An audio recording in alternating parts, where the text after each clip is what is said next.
alam manusiawi dengan cinta sebagai rahmatnya agar dapat hidup berkasih sayang laki-laki dan perempuan, agar dapat mengembangkan keturunan demi penerus perjuangan.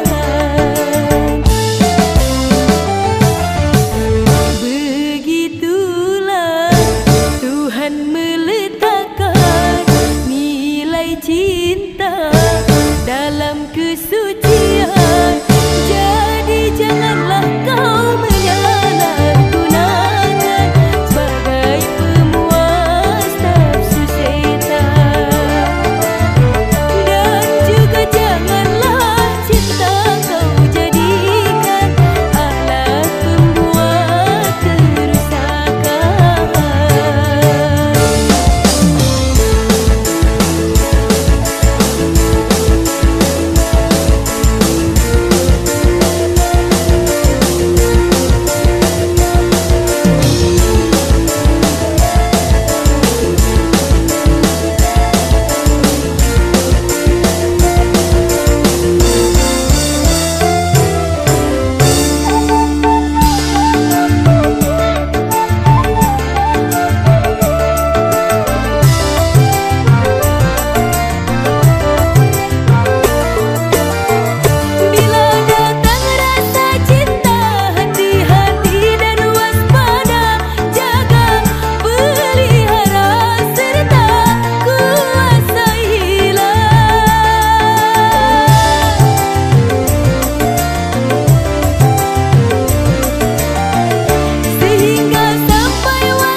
Tunas muda berguguran sebelum berkembang, korban dari nafsu birahi durjana yang mengatasnamakan cinta.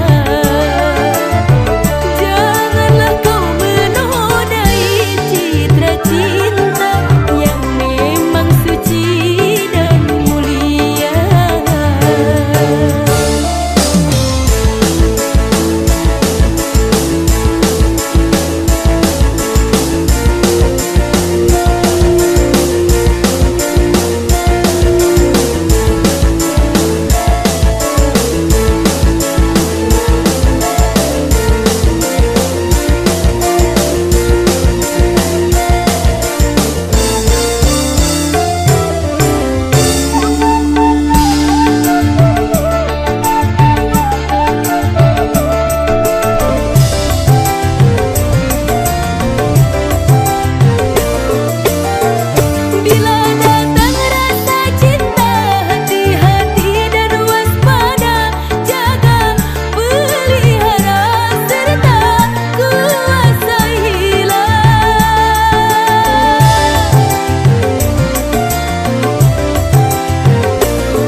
Tunas muda berguguran sebelum berkembang, korban dari nafsu birahi durjana yang mengatasnamakan cinta. Janganlah kau menodai citra cinta yang memang suci dan mulia.